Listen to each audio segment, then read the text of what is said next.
ಕನ್ನಡ ವೀಕ್ಷಕರೇ ನಮಸ್ಕಾರ. ನಾನು ಶಶಿರೇಖಾ. ಇವತ್ತು ನಾನು ಕಂಚುಗಾರನಹಳ್ಳಿ ಮತ್ತು ಬೈರಮಂಗಲ ಈ ವ್ಯಾಪ್ತಿಯಲ್ಲಿ ರೈತರು ತಾವು ಟೌನ್ಶಿಪ್ಗೆ ಭೂಮಿ ಕೊಡಲ್ಲ ಅಂತ ಹೇಳಿ ಒಂದು ಹೋರಾಟ ಮಾಡ್ತಾ ಇದ್ದಾರೆ. ಇವತ್ತು ನಾನು ಚಿಕ್ಕ ಬೈರಮಂಗಲಕ್ಕೆ ಬಂದಿದ್ದೀನಿ. ಇದು ಸಹ ಈ ಗ್ರಾಮಗಳ ವ್ಯಾಪ್ತಿಗೆ ಬರ್ತದೆ. ಇವತ್ತು ಇವರು ಇಲ್ಲಿ ಉಳುಮೆ ಮಾಡ್ತಾ ಇದ್ದಾರೆ. ಇವರ ಹೆಸರು ಸರ್, ತಮ್ಮ ಹೆಸರೇನು ಸರ್? ನಿಂಗರಾಜು ಅಂತ ನನ್ನ ಹೆಸರು. ನಿಂಗರಾಜು ಅಂತ. ನಮಗೆ ಭೂಮಿ ಇಲ್ಲ, ಏನಿಲ್ಲ. ಇದರಲ್ಲೇ ಗುತ್ತಿಗೆ ಮಾಡಿಕೊಂಡು ಕೂಲಿ ಮಾಡಿಕೊಂಡು ಜೀವನ ಮಾಡ್ತಾ ಇದ್ವಿ, ಇವರು ಎತ್ತು ಮಾಡಿಕೊಂಡು. ನಿಮಗೆ ಮನೆ ಭೂಮಿ ಏನೂ ಇಲ್ವಾ? ಏನಿಲ್ಲ, ಮನೆ ಇದೆ, ಅದು ನಮ್ಮ ಹೆಸರು ಇಲ್ಲ. ಭೂಮಿ ಯಾವುದೂ ಇಲ್ಲ. ನಿಮ್ಮ ಮಕ್ಕಳು ಬೇರೆ ಆದಾಯ ಏನಿದೆ ಸರ್? ಏನು ಆದಾಯ ಇಲ್ಲ. ನಮಗೆ ಹೊಸ ಕೂಲಿ ಮಾಡ್ಬೇಕಷ್ಟೇ. ಎರಡು ಕೆಲಸ ಮಾಡ್ರೆ ಕೂಲಿ. ನೀವು ಇಲ್ಲೇ ಹುಟ್ಟಿ ಬೆಳೆದಿರೋದ? ಇಲ್ಲೇ ಹುಟ್ಟಿ ಬೆಳೆದಿರೋದು. ನಾವು ಇಬ್ಬರು ಹೆಣ್ಮಕ್ಳಿದ್ದಾರೆ, ಇನ್ನು ಓದ್ತಾ ಇದ್ದಾರೆ. ನಾವು ಕೂಲಿ ಮಾಡಿ ವ್ಯವಸಾಯ ಮಾಡಿ ಮಕ್ಕಳು ಓದಿಸ್ತಾ ಇದ್ವಿ, ಹೆಣ್ಮಕ್ಳು. ಈಗ ಸರ್ಕಾರ ಈಗ ಭೂಮಿ ಕೊಡಬೇಕು ಅಂತ ಹೇಳಿ ಇದು ಮಾಡ್ತೇವೆ. ನನಗೆ ಇರುವ ಮಾಹಿತಿ ಪ್ರಕಾರ ಸುಮಾರು 4,000 ಜನರಿಗೆ ಭೂಮಿ ಇಲ್ಲ ಈ ಜಾಗದಲ್ಲಿ. ಅವ್ರು ಇಲ್ಲದೆ ಇರೋರಿಗೆ ಈ ರೀತಿ ಒಂದು ವರ್ಷಕ್ಕೊಂದ್ಸರಿ ಈ ರೀತಿ ಭೂಮಿನ ಉಳುಮೆ ಮಾಡಿ ಅದ್ರಲ್ಲಿ ಪಾಲು ತಗೊಳ್ಳೋದು ಅಂತನಾ? ಹೌದು.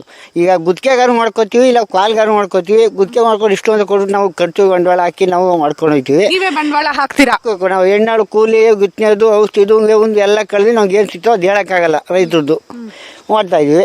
ಈಗ ಕೂಲಿ ಮಾಡಿದ್ರೆ ಕೂಲಿ ಯಾಕೆ ಕೊಡ್ತಾರೆ? ಈಗ ನಿಮ್ಗೆ ಭೂಮಿ ಇಲ್ವಲ್ಲ, ಭೂಮಿ ಕೊಡೋಕೆ ನಿಟ್ಟಿನಲ್ಲಿ ಏನಾದ್ರು ಸರ್ಕಾರ ಮಾಡಿದ್ಯಾ ಕೆಲಸ ಇದುವರೆಗೂ? ಏನು ಮಾಡಿದ್ರೆ ಇನ್ನೂ ಗೊತ್ತಿಲ್ಲ ಮೇಡಮ್, ಏನು ಹೇಳಿಲ್ಲ. ಏನು ಕೊಡ್ತಾರೆ ಗೊತ್ತಿಲ್ಲ. ನಾವು ಇದೇ ಕೆಲಸ ಅನ್ಕೊಂಡು ಜೀವನ ಮಾಡ್ತಾ ಇದೀವಿ. ನಮ್ಗೆ ಭೂಮಿ ಬೇಕು, ನಾವು ಇದೇ ಕೆಲಸ ಮಾಡ್ಕೊಂಡು ಜೀವನ ಮಾಡ್ತೀವಿ. ಅಂದ್ರೆ ನಿಮ್ಗೆ ಈ ಭೂಮಿ ಕಿತ್ಕೊಂಡ್ಬಿಟ್ರೆ ನಿಮ್ಗೆ ಮುಂದೆ ಏನು ಕೆಲಸ? ನಮ್ಗೆ ಓದಕ್ಕೆ ಗೊರೆಗೆ ಏನು ಬರಲ್ಲ. ನಾವು ಎಲ್ಲೂ ಕೆಲಸಗಾರಿಗೆ ಎಲ್ಲೂ ಹೋಗೋದು ಇಲ್ಲ. ನಮ್ಗೆ ಓದಕ್ಕೆ ಗೊರೆಗೆ ಬರಲ್ಲ. ನಾವು ವ್ಯವಸಾಯ ಬಿಟ್ಟು ಇನ್ನೇನು ಇಲ್ಲ ನಮಗೆ. ನಿಮ್ಗೆ ಭೂಮಿ ಕಿತ್ಕೋಬಾರ್ದು ಅಂತ ಹೇಳಿ? ಹೌದು ಹೌದು, ನಮ್ಗೆ ಭೂಮಿ ಇರಬೇಕು, ನಾವು ವ್ಯವಸಾಯ ಮಾಡೋದು ಮೇಡಮ್. ಇದಲ್ದೆ ಈ ಹಸು ಎಲ್ಲಾನು ನೀವೇ? ಹೌದು ಹೌದು ಹೌದು ಹೌದು ಮೇಡಮ್. ಎಲ್ಲ ಎತ್ತು ಎಲ್ಲ ನಾವೇ. ಎಷ್ಟು ಭೂಮಿಯನ್ನ ಇವಾಗ ನೀವು ಒಂದು ಪಾಲಲ್ಲಿ ಮಾಡ್ತಾ ಇದ್ದೀರಾ? ನಾವು 1 ಎಕರೆ ಮಾಡ್ತಾ ಇದೀವಿ ಮೇಡಮ್.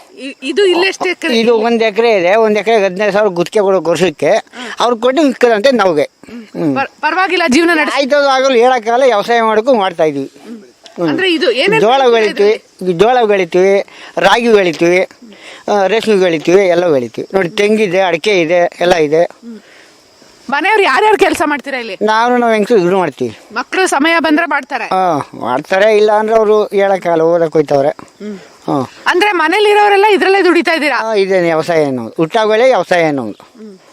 ಅಂದ್ರೆ ನಿಮ್ಗೇನು ಇಲ್ಲಿ ಈ ಕೃಷಿ ಕೆಲಸ ಬಿಟ್ಟು ಬೇರೆ ನಿಮ್ಗೆ ಗೊತ್ತಿಲ್ಲ ಮೇಡಮ್. ನನಗೆ ಏನು ಗೊತ್ತಿಲ್ಲ. ಈ ವ್ಯವಸಾಯ ಆಗ್ಬಿಟ್ಟು ಇನ್ನೇನು ಗೊತ್ತಿಲ್ಲ. ನೋಡಿ,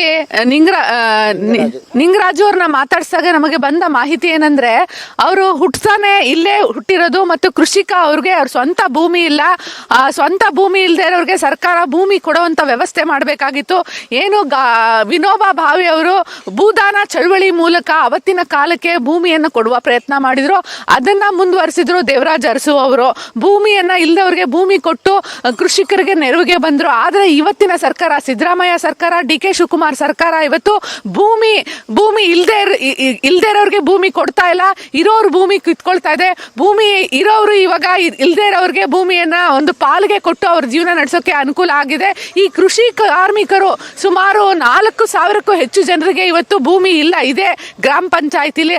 ಅವರೆಲ್ಲ ಈ ರೀತಿ ಸರ್ಕಾರ ಏನಾದರೂ ಟೌನ್ಶಿಪ್ಗೆ, ಇದು ನೋಡಿ ಇದು ಎಷ್ಟು ಚಿನ್ನದಂತ ಮಣ್ಣಿದು. ಇದು ನಮ್ಗೆ ಅನ್ನ ಕೊಡುತ್ತೆ. ಈ ಅನ್ನ ಕೊಡುವ ಮಣ್ಣನ್ನ ಉತ್ತರ ಭಾರತೀಯರಿಗೆ ಬರೋ ಅಂತವ್ರಿಗೆ ಟೌನ್ಶಿಪ್ ಮಾಡಕ್ ಹೊರಟಿದಾರಲ್ಲ. ಇವ್ರ ತಲೆಯಲ್ಲಿ ಏನಿದೆ? ಡಿ.ಕೆ. ಶಿವಕುಮಾರ್ ತಲೆಯಲ್ಲಿ ಬುದ್ಧಿ ಇಲ್ವಾ? ಸೈನ್ಸ್ ಓದ್ಲಿಲ್ವಾ ಅವರು? ಯಾವತ್ತು ಅವ್ರ ಮಗಳೇ ಎಜುಕೇಶನ್ ಇನ್ಸ್ಟಿಟ್ಯೂಷನ್ ನಡೆಸ್ತಾರೆ, ಅಲ್ಲೊಂದು ಸ್ವಲ್ಪ ತೆಗೆದುಕೊಂಡು ಹೋಗಿ ಇದನ್ನ ಲ್ಯಾಬಲ್ಲಿ ಟೆಸ್ಟ್ ಮಾಡಿಸ್ಲಿ. ಇದನ್ನ ಈ ಮಣ್ಣು ಎಷ್ಟು ಫಲವತ್ತಾಗಿದೆ ಅಂತ ಹೇಳಿ ಟೆಸ್ಟ್ ಮಾಡಿಸ್ಲಿ. ಡಿ.ಕೆ. ಶಿವಕುಮಾರ್ ಅವ್ರಿಗೆ ಮಹತ್ವಾಕಾಂಕ್ಷೆಯ ಯೋಜನೆ ಇದಾಗಿದೆ. ಯಾಕಂದ್ರೆ ಭೂಮಿ ಬಂದ್ರೆ, ಈ ಭೂಮಿ ಫಲವತ್ತಾದ ಭೂಮಿ. ಈ ಭೂಮಿಯನ್ನ ಅವರ ಪಾರಂಪರಿಕ ವ್ಯವಸ್ಥೆಯಲ್ಲಿ ಬಂದಿದೆ. ಅವರ ತಾತ ಮುತ್ತಾತ ಅವ್ರ ಕಾಲದಿಂದ ಈ ಭೂಮಿ ಬಂದಿದೆ. ಅಂತಹ ಭೂಮಿಯನ್ನ ಇವರು ಒಂದ್ ರೀತಿ ಸರ್ವಾಧಿಕಾರಿ ಧೋರಣೆಯಿಂದ, ಡಿ.ಕೆ. ಶಿವಕುಮಾರ್ ಇಲ್ಲಿ ಅಕ್ಷರಶಃ ಸರ್ವಾಧಿಕಾರಿ ಅಂತ ವರ್ತಿಸ್ತಿದ್ದಾರೆ ಅಂತ ಇಲ್ಲಿ ಎಲ್ಲ ರೈತರು ಬ್ಯಾನರ್ ಹಾಕಿದ್ದಾರೆ. ಆ ಬ್ಯಾನರ್ನು ಸಹ ನಾವು ನಮ್ಮ ಚಾನಲ್ ಹಾಕ್ತಿವಿ, ಅವ್ರು ಏನೇನು ಬರ್ದಿದ್ದಾರೆ ಅಂತ ಹೇಳಿ. ಈ ರೀತಿ ಒಬ್ಬ ಜನಪ್ರತಿನಿಧಿ ಆಗಿರೋರು ಸರ್ವಾಧಿಕಾರಿ ಧೋರಣೆ ಭೂಮಿಯನ್ನೇ ತಳೆದಿರೋದು ಸರಿಯಾ? ಅವ್ರು ಈ ರೀತಿ ತಳೆದಿರೋದ್ರಿಂದ ಜನ ಆಕ್ರೋಶಕ್ಕೆ ಒಳಗಾಗಿದ್ದಾರೆ. ಇವತ್ತು ನಮ್ಮ ಪ್ರಾಣ ಬಿಡ್ತೀವಿ ಹೊರತು ಇದೇ ಭೂಮಿಯಲ್ಲಿ ನಮ್ಮನ್ನು ಹೂತಾಕಿ ನಾವು ಮಾತ್ರ ಭೂಮಿ ಬಿಡಲ್ಲ ಅಂತ ಹೇಳ್ತಿದ್ದಾರೆ. ಹಾಗಾದ್ರೆ ಡಿ ಕೆ ಶಿವಕುಮಾರ್ ಅವ್ರನ್ನೆಲ್ಲ ಇಲ್ಲಿ ಹೂತಾಕಕ್ಕೆ ರೆಡಿ ಆಗಿದ್ದೀರಾ? ಉತ್ತರ ಹೇಳಿ ಡಿ ಕೆ ಶಿವಕುಮಾರ್. ನಾನು ಈಗಾಗಲೇ ಹೇಳಿದೆ, ಭೂಮಿ ಇಲ್ಲದೆ ಇರೋರು ಪಾಲ್ಗೆ ತೆಗೆದುಕೊಂಡು ಆ ಭೂಮಿಯಲ್ಲಿ ಬಿತ್ತನೆ ಮಾಡ್ತಾರೆ. ಭೂಮಿ ಇದ್ದವ್ರಿಗಿಂದ ಇವ್ರಿಗೆ ಶೇರ್ ಆಗೋಂಥ ವ್ಯವಸ್ಥೆ ಮಾಡ್ತಾರೆ ಅಂತ ಹೇಳಿ ಇಲ್ಲಿ ನೋಡಿ ಆ ರೀತಿ ಪಾಲ್ ತೆಗೆದುಕೊಂಡವರು ಇಲ್ಲಿ ಕೃಷಿ ಕೆಲಸದಲ್ಲಿ ನಿರತರಾಗಿದ್ದಾರೆ. ಅವರು ಬೀಜವನ್ನ ಹಾಕ್ತಾ ಇದ್ದಾರೆ. ಏನ್ ಹಾಕ್ತಾ ಇದ್ದೀರಮ್ಮ? ನಮಸ್ಕಾರ. ಜೋಳ ಹಾಕ್ತಾ ಇದೀವಿ. ಬೆಳಗ್ಗೆನೆ ಬಂದ್ಬಿಟ್ಟಿದ್ದೀರಾ? ನಮ್ಗಿನ್ನೇನ್ ಇದೆ ದುಡಿಮೆ ಇರೋದು, ಅದಕ್ಕೆ ನಾವು ಬೆಳಗ್ಗೆನೆ ಬರ್ಬೇಕು. ಬೆಳಗ್ಗೆನೆ ಎಷ್ಟು ಗಂಟೆ ಒಳಗೆ ಮುಗಿಸ್ಬಿಡ್ತೀರಾ ಎಲ್ಲ? ಒಂದ್ 11 ಗಂಟೆ ಅಷ್ಟಲ್ಲಿ ಮುಗಿಸ್ತೀವಿ. ಅಂದ್ರೆ ಈಗ ನೋಡಿ ನೀವು ಬೆಳಗ್ಗೆ 6:30ಗೆ ಬಂದಿದೀವಿ. ನಾವು 6 ಗಂಟೆ 6:30ಗೆ ಬಂದಿದೀವಿ. 6:30ಗೆ ಎದ್ದೊಳದ 4 ಗಂಟೆಗೆ 4 ಗಂಟೆಗೆ ಜೀವನ ಮಾಡ್ಬೇಕಲ್ವಾ? ಜೀವನ ಇದೆ, ಜೀವನ ಬಿಸಿಲಾಗ್ಬಿಡ್ತದೆ ಅಂತ ಬೇಗನ ಬತ್ತೀವಿ, ಬೇಗ ಮಾಡ್ಬಿಟ್ಟು ಹೋಯ್ತೀವಿ. ಈಗ ಸರ್ಕಾರ ಭೂಮಿ ತಗೊಂಡ್ಬಿಡ್ತೀನಿ, ಕಿತ್ಕೊಂಡ್ಬಿಡ್ತೀನಿ, ಬೇರೆ ಯಾರಿಗೋ ಮನೆಗಳು ಕಟ್ಟಕ್ಕೆ ನಿಮ್ ಮನೆಗಳನ್ನ ಹೊಡೆಯೋದಕ್ಕೆ ರೆಡಿ ಆಗಿದ್ದಾರೆ. ನಮ್ಗೆ ಅದೇ ಇರೋದು ಭೂಮಿ. ನಮ್ಗೆ ಆ ಕೆಲಸ ಎಲ್ಲ ಮಾಡೋದು ಬೇಡ. ಅವರು ಭೂಮಿ ಇಲ್ಲ, ಮನೆ ಮಾತ್ರ ಇದೆ. ನಾವ್ ವ್ಯವಸಾಯ ಮಾಡೋದು. ಯಜಮಾನ್ರು ಸರ್ಕಾರನ ಹೇಳಿಲ್ಲ, ಅವರು ಬರ್ಲಿಲ್ಲ ಕೊಡ್ತೀವಿ ಅಂತ ಕೇಳಕ್ಕೂ ಬಂದಿಲ್ಲ ನಮ್ಮನ್ನ. ಅವ್ರಾಗ ಅವ್ರೆ ಹಿಂಗೆಲ್ಲ ಮಾಡ್ತಾವ್ರೆ. ನಮ್ಮ ಯಜಮಾನ್ರು, ನಾವು ನಮ್ಮ ಮಗ ಎಲ್ಲ ಕೂಲಿನೇ ಮಾಡೋದು ನಾವು. ಗುತ್ತಿಗೆ ತಗೊಂಡು ಅವ್ರಿಗದೇ ನಾವು ಮಾಡ್ಕೋತೀವಿ, ಅವ್ರಿಗೂ ಕೊಡ್ತೀವಿ, ನಾವು ಇಟ್ಕೋತೀವಿ.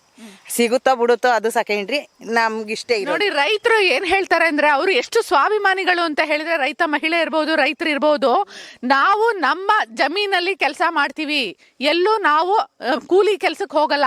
ಇವ್ರು ಗುತ್ತಿಗೆ ತೆಗೆದುಕೊಂಡಿದ್ದಾರೆ. ಇಲ್ಲಿ ಲ್ಯಾಂಡ್ ಯಾರು ಮಾಲೀಕರು ಇರ್ತಾರಲ್ಲ ಅವ್ರಿಗೆ ಅವ್ರು ಕೊಡ್ಬೇಕಾದಂತ ಒಂದು ಸಣ್ಣ ಪಾಲ್ ಕೊಡ್ತಾರೆ. ಇವರೊಂದು ಜೀವನ ಮಾಡ್ತಾ ಇದ್ದಾರೆ. ಮತ್ತೆ ಇಡೀ ಮನೆಯವರು ಈ ಭೂಮಿಯಲ್ಲಿ ಕೆಲಸ ಮಾಡ್ತಾರೆ. ನಮ್ಮ ಸ್ವಾಭಿಮಾನ, ನಮ್ಮ ಕಸುಬು ಇದೆ. ಆದ್ರಿಂದ ಭೂಮಿ ಕಿತ್ಕೋಬೇಡಿ. ನಾವು ಕೃಷಿ ಕಾರ್ಮಿಕರು ಬೀದಿಗೆ ಬೀಳ್ತೀವಿ. ನಾವು ನಿಮ್ಮ ಬೆಂಗಳೂರಿನ ಸ್ಲಮ್ ಅಲ್ಲಿ ಬಂದು ಇರಲ್ಲ. ಎಲ್ಲ ಪರಭಾಷಿಕರು ತುಂಬಿರೋ ಆ ಸ್ಲಮ್ ಅಲ್ಲಿ ನಾವು ಬಂದು ಸಾಯಲ್ಲ ಅಂತ ಹೇಳ್ತಾ ಇದ್ದಾರೆ. ನಿಮ್ಗೆ ಸರ್ಕಾರಕ್ಕೆ ಕಣ್ಣು, ಕಿವಿ, ಮೂಗು ಎಲ್ಲ ಪಂಚೇಂದ್ರಿಯಗಳನ್ನು ಮುಚ್ಕೊಂಡು ಕೂತ್ಕೊಂಡ್ಬಿಟ್ಟಿದೆ ಈ ಸರ್ಕಾರ. ಅಂದ್ರೆ ಈ ಮಟ್ಟಕ್ಕೆ ದಪ್ಪ ಚರ್ಮವನ್ನ ಸರ್ಕಾರ ಬೆಳೆಸ್ಕೋಬಾರ್ದು. ಯಾಕಂದ್ರೆ ನೀವಾಗೆ ಉದ್ಭವ ಆಗ್ಲಿಲ್ಲ. ನೀವು ಉದ್ಭವ ಆಗಿದ್ದು ಇದೇ ಜನರಿಂದ. ಈ ಜನರು ನಿಮಗೆ ವೋಟ್ ಮಾಡಿರ್ಲಿಲ್ಲ ಅಂದ್ರೆ ನೀವು ಏನೇನೂ ಅಲ್ಲ.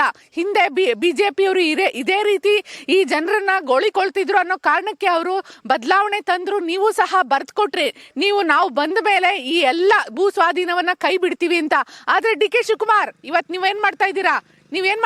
ಸರ್ವಾಧಿಕಾರಿ ಧೋರಣೆಯನ್ನ ತಳಿತಾ ಇದ್ದೀರಾ. ಮತ್ತಷ್ಟು ಮಹಿಳೆಯರನ್ನ ಮಾತಾಡ್ಸೋಣ. ಹಾಗೆ ಹೋಗ್ತಾ ಬನ್ನಿ.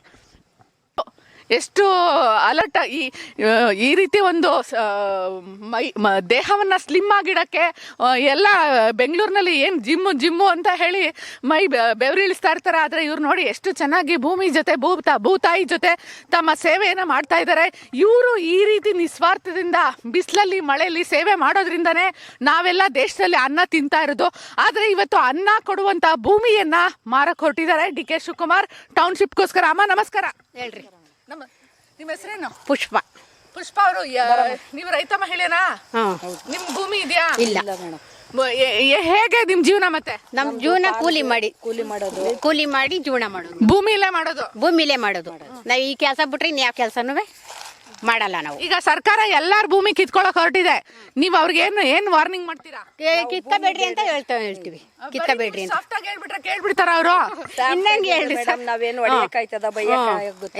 ಮನೇನೂ ಇಲ್ಲ, ಭೂಮಿ ಇಲ್ಲ, ನಮ್ಗೆ ಕೂಲಿ ಮಾಡಿದ್ರು ಉಂಟು, ಇಲ್ಲ ಅಂದ್ರಿಲ್ಲ. ನಿಮ್ನೆಲ್ಲ ಕಿತ್ಕೊಂಡ್ರೆ ಏನ್ ಮಾಡ್ತೀರಾ ಮುಂದಕ್ಕೆ? ಏನ್ ಮಾಡ್ದ ಎಲ್ಲ ಅವರೇ ಮಾಡ್ಕೊಡ್ಲಿ ಅಷ್ಟೇ. ಏನ್ ಮಾಡ್ತಾರ ಅವರು? ಏನು ಮಾಡಲ್ಲ. ಯಾವ ಮೇಡಮ್ ಅವರು ಏನು ಮಾಡಲ್ಲ. ನಮ್ಮಿಂದ ನಾವು ಕಿತ್ಕೊಳ್ಳೋ ಅನ್ನ, ಊಟ ಮಾಡೋ ಅನ್ನ ಕಿತ್ಕೊಂಡು ನಮಗ್ ನೋವು ಕೊಡ್ತಾರ ಅಷ್ಟೇ ಮೇಡಮ್. ಡಿ ಕೆ ಶಿವಕುಮಾರ್ ನಿಮ್ಮ ಹತ್ರ ಎಲ್ಲ ಹೇಳ್ಬಿಟ್ಟು ಸೈನ್ ಹಾಕೊಟ್ಟು ಎಲ್ಲ ಹೋದ್ರಲ್ಲ? ಯಾವಾಗ ಮೇಡಮ್? ನಾವೇನು ಹಾಕಿಲ್ಲ ಮೇಡಮ್. ನಿಮ್ಗೆ ಭೂಮಿ ಇಲ್ಲ, ಭೂಮಿ ಬೇರೆಯವ್ರಿಗೆ ಹೇಳಿದ್ರು ಭೂಮಿ ಕಿತ್ಕೊಳ್ಳಲ್ಲ ಅಂತ. ಅವತ್ತು ಹೇಳ್ಬಿಟ್ಟು ಹೋದ್ರಲ್ಲ. ಯಾಕೆ ಬಾಲಕೃಷ್ಣ ನೀವೆಲ್ಲ ಗೆಲ್ಲಿಸಿದ್ರಲ್ಲ, ಬರ್ಲಿಲ್ಲ ಇನ್ನ? ಯಾಕೆ ಮೇಡಮ್ ಬರಲ್ಲ ಅವ್ರು ಚೆನ್ನಾಗಿದಾರಲ್ಲ, ಬರಲ್ಲ. ರೈತರುಗಳು ನೋಡಿ ಹಿಂಗೆ ದುಡಿಮೆ ಮಾಡಿ ಮೈ ಬಗ್ಸಿ ಗೇದಿ ಜೀವನ ಮಾಡ್ತೀವಿ. ನಮ್ಗೆ ವ್ಯವಸಾಯ ಬಿಟ್ರೆ ನಮ್ ವ್ಯವಸಾಯ ಬಿಟ್ರೆ ನಮ್ಗೆ ಇನ್ನೊಬ್ರು ಮನೆ ಮುಸ್ರೆ ತಿಕ್ಕೋದಾಗ್ಲಿ, ಅಂಗಡಿ ಇಟ್ಕೊಳ್ಳೋದಾಗ್ಲಿ, ಇನ್ನೊಂದೇನು ಬರಲ್ಲ. ಇದೇ ನಮ್ಮ ಅತ್ತೆ ನಮ್ಮ ಮಾವ ಏನ್ ಮಾಡಿದ್ರು ಅದೇ ಇದ್ ಮಾಡ್ಕೊ ಹೋಯ್ತಾ ಇದೀವಿ ನಾವು. ಅದೇ ಪಾಲಿಸ್ಕೊ ಹೋಯ್ತಾ ಇದೀವಿ. ಏನು ಬೇಡ. ಅವ್ನಿಗೆ ಮಾನ ಮರ್ಯಾದೆ ಅನ್ನೋದೇನ ಇದ್ರೆ ನಮ್ಮ ಪಾಲನ್ ಭೂಮಿ ನಮ್ಗೆ ಬಿಡ್ಲಿ. ನಾವು ಕೊಟ್ಟಿದೀವ, ಅವ್ನಿಗೆ ಕೊಡ್ತೀವಿ ಅಂತ ಹೇಳಿದೀವ? ಕೊಟ್ಟಿಲ್ಲ. ಕೊಡ್ತೀವಿ ಅಂತ ಅವನ ಹತ್ರ ನಾವು ಕೇಳಲಿಲ್ಲ. ನಮ್ಮನ್ನ ಯಾಕೆ ಕಿತ್ಕೋತಾನೆ? ನಮ್ಗೋಳಂತೂ ಒಂದು ತಗ್ಲದೆ ಬಿಡಲ್ಲ. ಯಾರು ತಗ್ಲುತ್ತೆ? D K ಶಿವಕುಮಾರ್ಗೆ. ಹಾ, ಅಂದ್ರೆ ಎಲ್ಲ ರೈತ ಮಹಿಳೆ ನೀವು ಒಂದ್ ಸ್ವಲ್ಪ ಹೆದರ್ಬೇಕಾಗುತ್ತೆ. ಯಾಕಂದ್ರೆ ಗಾಂಧೀಜಿ ಹೇಳ್ತಾರೆ ನಮ್ಮ ಪ್ರಾರ್ಥನೆ ಯಾವತ್ತೂ ಸುಳ್ಳು ಆಗಲ್ಲ ಅಂತ. ಇವರೆಲ್ಲರ ಪ್ರಾರ್ಥನೆ ನಮ್ಮನ್ನ ನೀವು ಗೋಳಿಕೊಂಡ್ರೆ ನಮ್ಮ ಶಾಪ ನಿಮಗೆ ತಟ್ಟುತ್ತೆ ಅನ್ನೋ ಪ್ರಾರ್ಥನೆಯನ್ನ ದೇವ್ರ ಹತ್ರ ಈ ಭೂಮಿ ತಾಯಿ ಮಡ್ಲಲ್ಲಿ ಮಾಡ್ತಾ ಇದಾರೆ. ಇನ್ನಾದ್ರೂ ಹೆದ್ರಿ, ನಿಮಗೆ ಇನ್ನಾದ್ರೂ ಹೆದರಿಕೆ ಬರ್ಲಿ. ಈ ಪ್ರಕೃತಿಯಲ್ಲಿ ಎಲ್ಲವೂ ವೈಜ್ಞಾನಿಕವಾಗಿ ನಡೆಯುತ್ತೆ. ಇವ್ರ ವಿಚಾರವನ್ನ ಈ ವಿಶ್ವಾತ್ಮ ಅನ್ನೋದಿದ್ರೆ ಅದು ಕೇಳಿಸ್ಕೊಳ್ತಾ ಇದೆ ಅಂತ ಹೇಳಿ ಇವರೆಲ್ಲ ಹೇಳ್ತಾ ಇದಾರೆ. ಅಮ್ಮ, ನೀವೇನಂಗೆ ನಿಮ್ಮ ಸ್ವಂತ ಭೂಮಿ ಇದೆಯಾ? ಇಲ್ಲ ನೋಡಿ, ನಾನು ಯಾವ ಮಹಿಳೆನ್ ಮಾತಾಡ್ಸಿದ್ರು ಅವ್ರ ಹತ್ರ ಸ್ವಂತ ಭೂಮಿ ಇಲ್ಲ ಹಾಗಂತ ಹೇಳಿ ಅವರು ಸೊಂಬೈರಿಗಳಾಗಿ ಕೂತ್ಕೊಂಡಿಲ್ಲ. ನೀವ್ ಹೇಳ್ತಿರಲ್ಲ, ನಾನು ಅನ್ನ ಕೊಟ್ಟೆ, ನಾನು ಅಕ್ಕಿ ಕೊಟ್ಟೆ, ನಾನು ಅದ್ ಕೊಟ್ಟೆ ಇದ್ ಕೊಟ್ಟೆ ಅಂತ ಹೇಳಿ ಬೇಡವಾ ಮೇಡಮ್ ರೇ? ಅಕ್ಕಿ ಒಂದ್ ಕೊಟ್ಬಿಟ್ರಿ ಇನ್ನೇನು ಬೇಡವಾ? ಅದಕ್ಕೇನು ಇಲ್ದಿರ ಬರೀ ಅನ್ನನೇ ಬೇಸ್ಕೊಂಡ್ ತಿನ್ನಕ್ ಆಯ್ತದ? ಹಾಕೊಳಕ ಆಯ್ತದ? ಇನ್ನೇನ್ ಕೂಲಿನಲ್ಲಿ ಮಾಡೇ ನಾವು ಜೀವನ ಮಾಡ್ಬೇಕು. ಒಂದಿಷ್ಟಾಗಲ ಮನೆ ಇದ್ ಬಿಟ್ರಿ ಅದಕ್ಕಿನ್ನೇನು ಬೇಡವಾ ಮೇಡಮ್ ರೇ? ನಮ್ಮ ವಯಸ್ಸೇನು 40, ನಾವು 52, 53 ಆಗಿದೆ. ನೋಡಿ, ಇವರು ಸುಮಾರು 60 ವಯಸ್ಸಿಗೆ ಬರ್ತಾ ಇದಾರೆ. ಇಲ್ಲೆಲ್ಲ ಬೆಂಗಳೂರಿನಲ್ಲಿ ಇವರು ಟೌನ್ಶಿಪ್ ಮಾಡ್ಕೊಟ್ಬಿಟ್ಟು ಅವ್ರಿಗೆಲ್ಲ ಕೆಲಸ ಕೊಟ್ಬಿಟ್ಟು ಅವ್ರಿಗೆಲ್ಲ ಆದಾಯ ಮಾಡ್ಕೊಟ್ರೆ 60 ವರ್ಷಕ್ಕೆ ಜಿಮ್ಮಲ್ಲಿ ಓಡಾಡ್ತಾ ಇರ್ತಾರೆ. ಇವರು ನೋಡಿ, ಜೀವನ ಇಲ್ಲ, ಮಕ್ಕಳ ಭವಿಷ್ಯ ರೂಪಿಸಿಲ್ಲ.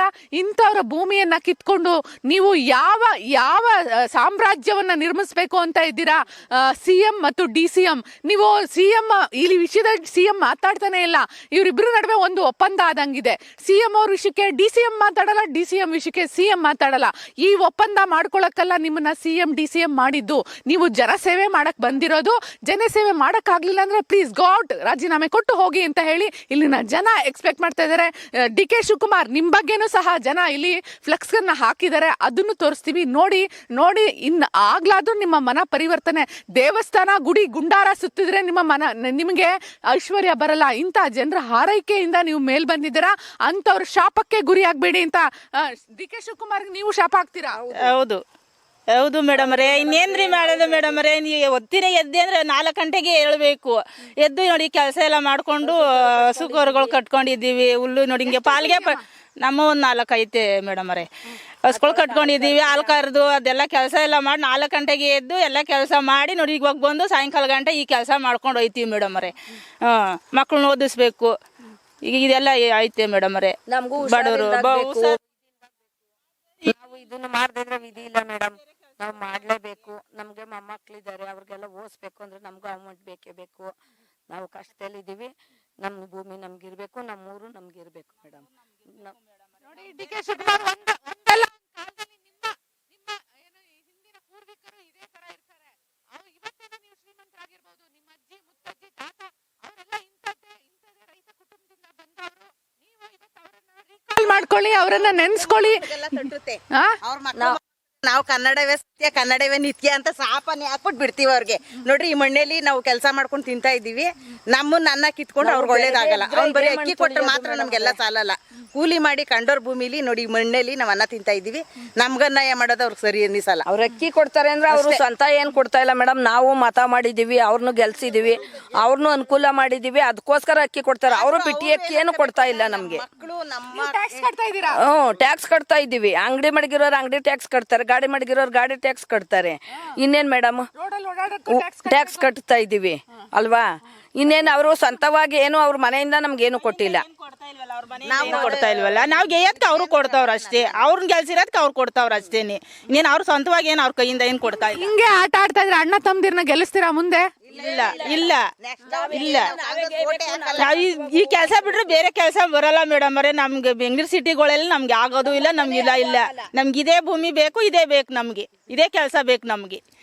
ಡಿ ಕೆ ಶಿವಕುಮಾರ್ ಅವರೇ, ನೋಡಿದ್ರ ನಿಮ್ಮ ಚಿಕ್ಕಮ್ಮಂದಿರೋ ದೊಡ್ಡಮ್ಮಂದಿರು ಇವರೆಲ್ಲ ನಿಮ್ಮ ಕುಲ ಬಾಂಧವರು ಇವರೆಲ್ಲ. ನೀವು ಒಕ್ಕಲಿಗರ ನಾಯಕರ ಅಂತಿರಲ್ಲ, ಒಕ್ಕಲಿಗರು ಇವತ್ತು ಹೇಳ್ತಾ ಇದ್ದಾರೆ, ನಾವು ಈ ಕೆಲಸ ಬಿಟ್ಟು ಬೆಂಗಳೂರಲ್ಲಿ ಬಂದು ಯಾವುದೇ ಮುಸ್ರೆ ಕಸರೆ ಯಾವ್ದು ತೊಳೆಯಲ್ಲ. ನಾವು ಅನ್ನ ಬೆಳೆಯವರು ಕೈನ ಕಟ್ಟಾಕ್ಬೇಡಿ ಅಂತ ಹೇಳ್ತಿದ್ದಾರೆ.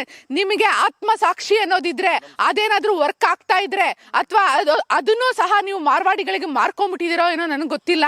ಅದನ್ನ ನೀವು ಮಾರ್ಕೊಂಡಿಲ್ಲ ಅಂದ್ರೆ ಯಾವ ಕಾರಣಕ್ಕಾಗಿ ಇಷ್ಟು ಫಲವತ್ತಾದ ಭೂಮಿ ಟೌನ್ಶಿಪ್ಗೆ ಯೋಗ್ಯ ಆಗುತ್ತೆ. 2013 ಕಾನೂನು ಹೇಳುತ್ತೆ ರೈತರ ಅನುಮತಿ ಇಲ್ಲದೆ ಭೂಮಿ ನೀವೆಲ್ಲ ಅನುಮತಿ ಕೊಟ್ಟಿದ್ದೀರಾ ಭೂಮಿ ತಗೊಳಕ್ಕೆ? ಗೊತ್ತೇ ಇಲ್ಲ, ಇದು ನಮಗೆ ಗೊತ್ತೇ ಇಲ್ಲ. ನೋಡಿ ಕ್ಯಾಮ್ರಾದಲ್ಲಿ ಎಲ್ಲ ರೆಕಾರ್ಡ್ ಆಗಿದೆ.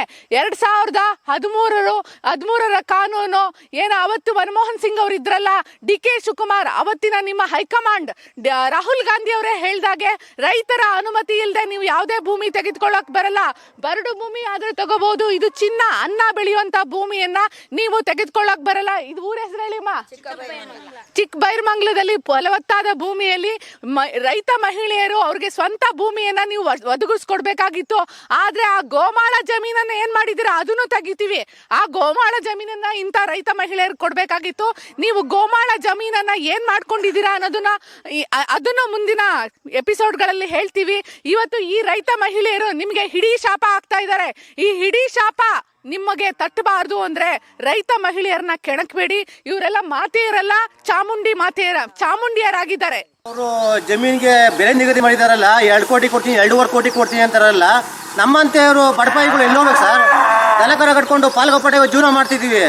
ಈ ಜಮೀನೆಲ್ಲ ಹೊಸ ಪಡಿಸ್ಕೊಬಿಟ್ಟು ಮನೆ ಕೂತ್ಕೊಂಡು ಮಟ್ಟೆ ಕನ ಕುತ್ಕೊಂಡು ನಾವು ಈ ನಮ್ದು ಅಂತ 1 ಕೋಟಿ ಜಮೀನಿಲ್ಲ. ಈಗ ಜಮೀನಿರೋ 2.5 ಕೋಟಿ ಕೊಡ್ತೀರಾ, 3 ಕೋಟಿ ಕೊಡ್ತಾರೆ, ಅದು ಅವ್ರ ಸ್ವಂತ ವಿಷಯ. ನಮ್ಗೇನು ಕೊಡ್ತೀರಾ? ಒಂದು ದೊಡ್ಡ ವಿಷ ಕೊಟ್ಬಿಡಿ, ನಿಮ್ದೇ ಜೀವ ಬಿಡ್ತೀವಿ. ಈ ಥರ ನಮಗೆ ಜನಗಳು ಹಿಂಸೆ ಕೊಡಬೇಡಿ ದಯವಿಟ್ಟು.